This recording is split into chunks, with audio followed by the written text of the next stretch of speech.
Hello and welcome to One on One. I'm Vernon Ramazan. Even though it's called One on One, every now and then we make an exception. I can't think of a better reason to make an exception than my two guests today, mother and daughter Michele Jodhan and Anya, Ayoung, Chee, both at Tall Man Foundation. Welcome to both of you. Thank you. I get to shake two sets of hands. Such a privilege. I like Michele won't kiss, but it's too far.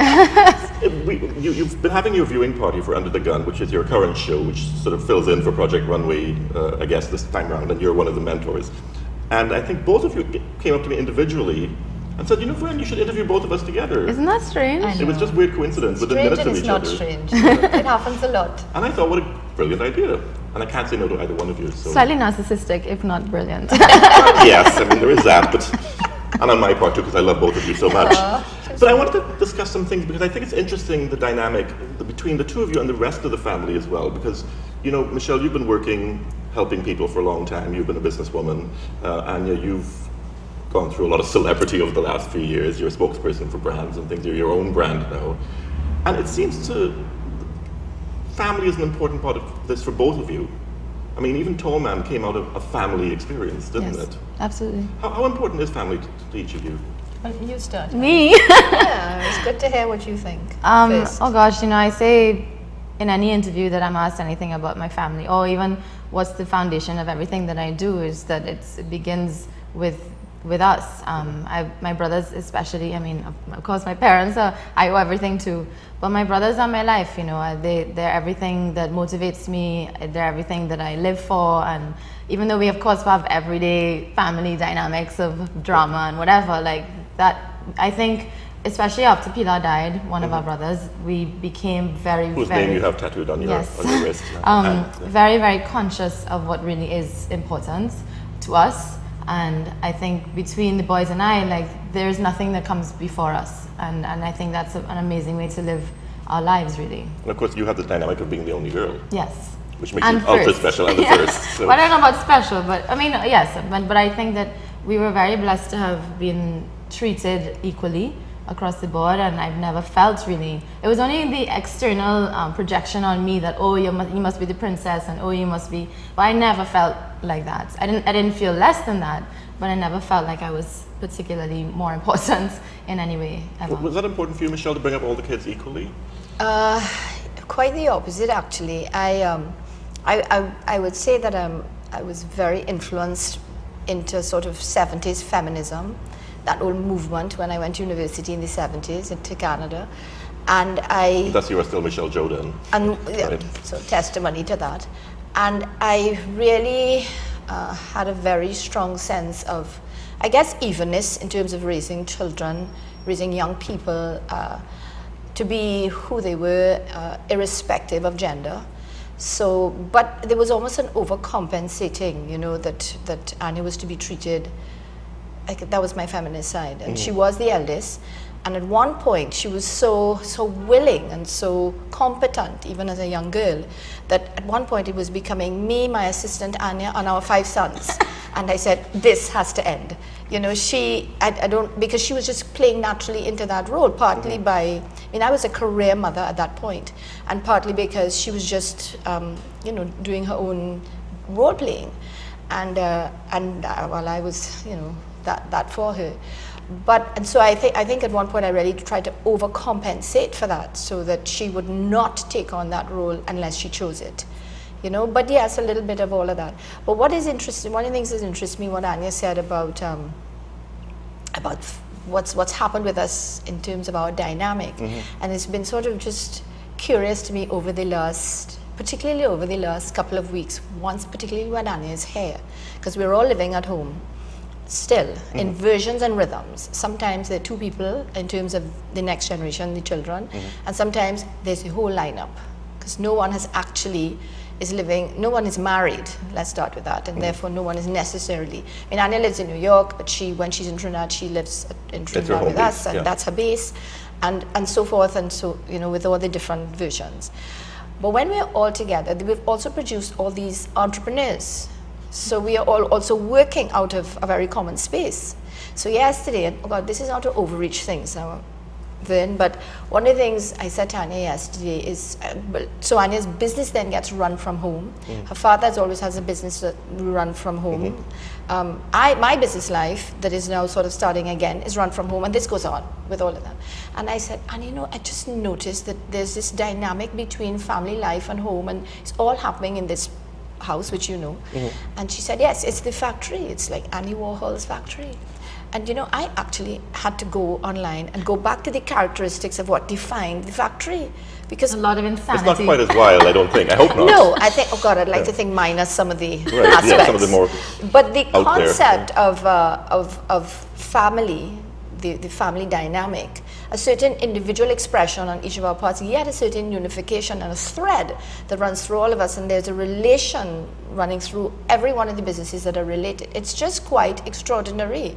I don't know, I'm still trying to figure out how it really all happened, but it's there. Is there a danger to that, you think? I mean, having the family and all the individual businesses all mixed up together so that everything is happening in one place, in one home. So there's no separation for you if you try to get away from We always Anya the brand always trying to or get Michele away. the brand. Yeah. No, There's a lot of running for your life. it's funny, but I try to be very objective when I'm involving my brother's businesses in my own. For instance, my brother Eve produces or co-produces my fete, as well as Fashion Rocks, which is an event that's becoming annual somewhat. One of my brothers has a social media company. It just so happens it's perfect for things when I have to run. But I have to be very objective about it, and vice versa. They're not gonna instantly call on me to do something that I'm apt at, but may not be the perfect fit for. So it's hard to be objective and not sort of operate from a standpoint of nepotism just because, they're in the next bedroom, so they're much easier. It's also laziness. I mean, yeah. But I mean, of course, it's wonderful at the same time to support each other and to be able to work symbiotically. And we just also happen to be entrepreneurs in the creative industries as well. Perhaps more in the new age creative industries like social media and music production and DJing. And one brother's a rapper, and all of this. More not necessarily the traditional art forms, but we really have an incredible kind of symbiosis. What do you call it? And symbiosis, but also synergy. Synergy so is the best way, yeah. Sometimes even though it's not a deliberate engagement of the other person for a specific contractual purpose, it's also the conversation. It's also just the energy of and I mean, there's so many times that Anya's a tremendous resource to me, and the boys, and then I like to think too, vice versa. I was going to start charging for some of my resources, just by virtue of experience. I have How all do you these bring that people. up over the breakfast table? Mom, who do you After call an for hour this? of chatting, that will be $500. Oh, who do you call for this? Who do you call for that? So I think there is also that shared synergy. That synergy. And you must feel, even though you try to be sort of non-gender specific in how you raise the kids, you must feel a special bond with Anya because she was the first, and a woman would naturally project onto the first female child. I mean, there is we spent time as a family in Canada right after the kidnapping in 2003. We spent 2 years, and Anya was at university in New York, but the 5 boys and Willie and I were together, my husband and I. And there were these 6 men and me living in this apartment in Toronto. 2 of the boys were at university then, the others were in high school. And so that's how we all ended up. And it was really a change in dynamic. And it's when I started to recognize more than ever the role Anya played in my life, in the relationship with her father and I, in the relationship with her brothers. The whole dynamic shifted. And it became of course everything that goes with it was a male-oriented household in which I became a total minority. Somehow there was solidarity, she and I. So yeah, absolutely. It was always mom and I and the boys. Right. Yeah. And the boys, including my dad. But do you have almost like a maternal sort of attitude towards your brothers? Oh, absolutely. I mean, as mom said, for the majority of my childhood and adolescent life, I was second mother, much to the dismay of my poor brothers because I'm very bossy. And I would go around sort of... Use the word assertive, Anya. Well, I now, oh gosh, what's this woman's name? Who's Cheryl Sanford? Yeah, Sanford, is that her name? Yes, I think so. Of Facebook fame. she said that, you know, all girls who are told they're bossy should be told that they're leaders. And I take that very much to heart, because that's very much the kind of person that I am, and had to tone it down with my brothers, because at 16 I realized I didn't have brothers who were friends. I had brothers who were my, you know, children, and it didn't work really, and I missed having them as siblings, and so I really switched maybe a little too far in the direction of no longer being I didn't want to take on the role of being the example that had to be set, because that's what I was all through my academic life. It was. It was. And I took it on, and nobody gave it to me. In fact, as Mom said, she was always trying to take it away from me, always looking after them, always running behind them, always trying to make sure that they stood in line, you know, they behaved and lived that example, so that nobody could point fingers at me, which became a very exhausting place to be, because then I never gave myself any room to make mistakes.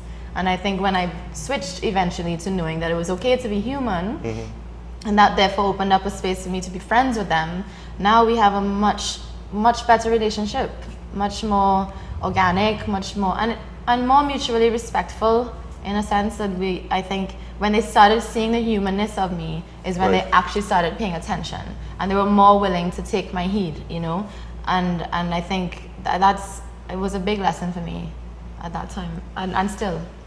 And one of the interesting things tonight, I think I mentioned it to you at the last week or the week before, was that, I mean, you've been a well-known woman in Trinidad and Tobago for quite a while for the good work that you're doing for being an entrepreneur, and all of a sudden, after Project Runway, you became Anya's mother.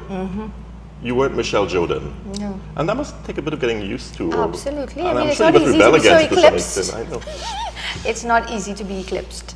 And you're not easy to eclipse, frankly. No, so, I mean, it took quite that is ludicrous, really. No, but I'm saying that, and I mean it and don't mean it, you know. To go back though to what you were saying and then to continue, one of the things that is unique about my relationship with Anya is she's the closest in age to me. So she's being the eldest. We're only, okay, I'll go ahead and say we're 25 years apart, 26 years.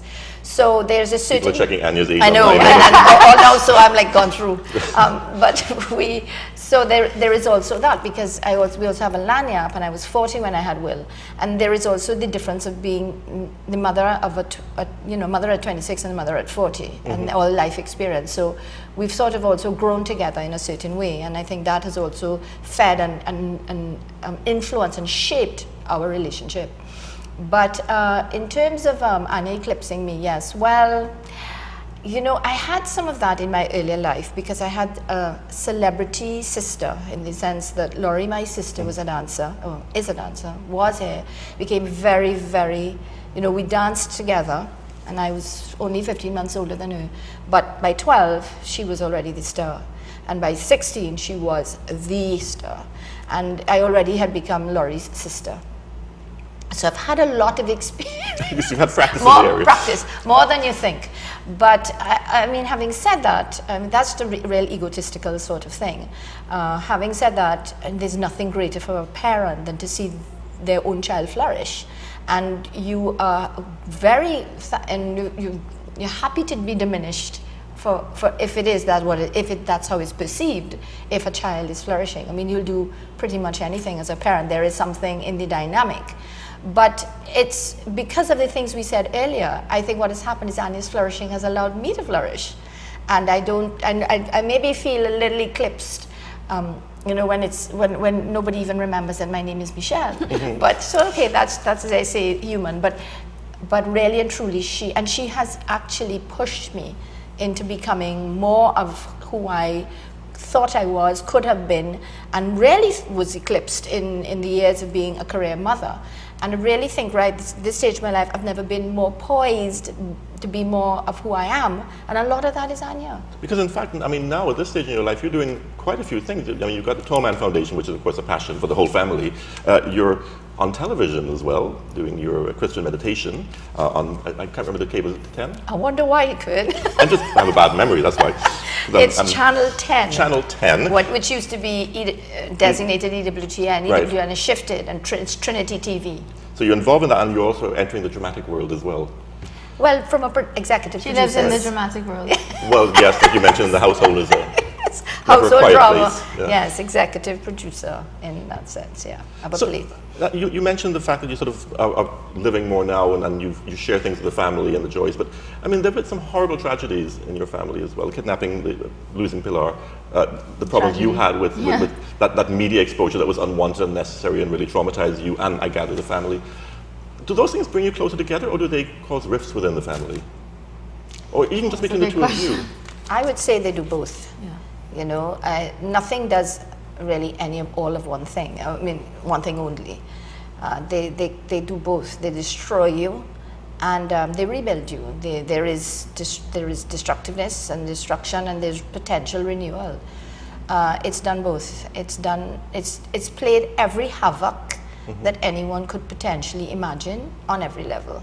Now, what we are grateful for, I think, is that we had the foundation and the framework to cope with and to live through. I'd have to say, because it played itself out, but to live through the negative fallout, the individual journeys, because it's an individual and collective process, so the dynamic is very complex.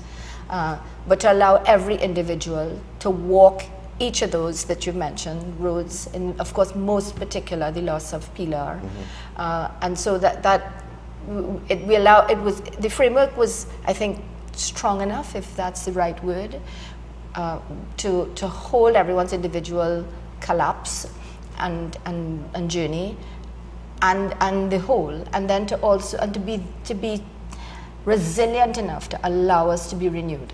And that, because of, as you said, Vernon, they were not only these intense experiences, but they were so close to each other, in that they were literally back to back. Right. So it was as if we were being flung around, and every time we thought, okay, well, we've taken the hit.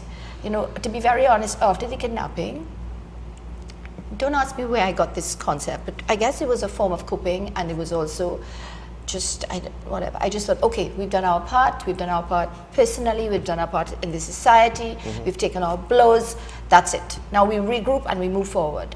Only for... If only we knew. Yeah, and that was 2003. In 2007, we lost Pilar. When we lost Pilar, I said, you've got to be joking. You know, no, I mean, we cannot have lived through practically losing a child, coming 11 days into it, really coming that close to losing him, getting him back only 4 years later to actually lose a child, and innocently, you know, a victim of, you know, well, I mean, I'd go this far and say vehicular manslaughter in this country. So it really was an immense setback, not only the personal loss and the depth of that grief, which is perpetual, but then you find renewal somewhere. And then the exposure that went on after the tapes. So, well, and I remember when I had you on not too long after, I believe, and you were angry, and I was angry for you as well. I hadn't even met Anya at that point, I don't think, about the hypocrisy of our society and how people will just forget every other thing that anybody's ever done and focus on the negative, because that's what we love doing. And you were, I very seldom see you angry, but you were really, really angry. Yeah, I definitely... And not angry with Anya, I should point out, angry with our society. Yeah, that's so. Maybe you can. No, it was complex, but I let Anya speak to the business of negativity and facing that in Trinidad. Yeah, because I want to ask Anya, because you're obviously pushing brand Anya, because you are a brand now, and you're working on that very hard. So you tend to put on a nice face for everyone. Even people you know, you'll be nice, even if I know, like someone's, I'm sure you want to smack me, but you still smile. When you're dealing with that kind of negativity, how do you not let your feelings show? I know you had to sort of deal with that situation for quite a while afterwards, and I know it may have shaped you to some extent in terms of how you cope now. Well, I think that every time I have to think about this, I remember how angry I was at a certain point, because I don't want to sound like I'm, some kind of stone that has no feelings, because I did. I was very angry for a while. I was angry at the fact that for some reason I was being persecuted for something that many people do, but to me there was some form of crime, if for want of a better word, in the watching of these things. Right. But I got the chance, releasing it. I mean, not to mention, but after about a year of that, I realized that I was the one carrying all this pain, and that it was affecting everybody around me. And if you want to go as far as how did these tragedies pull us apart as a family, there was probably about a year that Mom and I had a really hard time being the way we always have been, which is each other's confidants, each other's shoulder, each other's rock. You know, it's really, that year was really hard. And I was already not living at home because I was, at the time that whole thing happened, I was living in an apartment away from home. And that just exacerbated the distance. And that's a very uncommon place for us to be, Mom and I, far less the boys and I, far less my dad and I, but really everything revolves around our, where we are together. And so to say that these things didn't affect us personally, they very much did. And I think it took reckoning with, again, what's really important, who's responsible for the pain. And I guess through many different things, doing different courses, life experience, time, all of that, I realized that I was choosing the pain. I was choosing the anger. I was sitting and ruminating in it by choice, you know, and that I had to let it go by choice. And so I think once I did that, now when I hear about it, when I have to talk about it, when people say things to me, I still get all these Facebook messages and, you know, comments and whatever that come to me from people behind their computer who obviously too scared to come. It happened fairly recently on Facebook, and I was looking yeah, and it keeps happening. I don't have your patience and grace. I just wanted to smack people when I was reading it. Well, I feel not so much anger. In fact, I don't feel anger anymore. I feel sadness for people who, however many years later, still are carrying that pain along with themselves. I feel disappointment that that is how energy is being spent. I think overall, my life at this point is a continuous effort to feel love in every moment.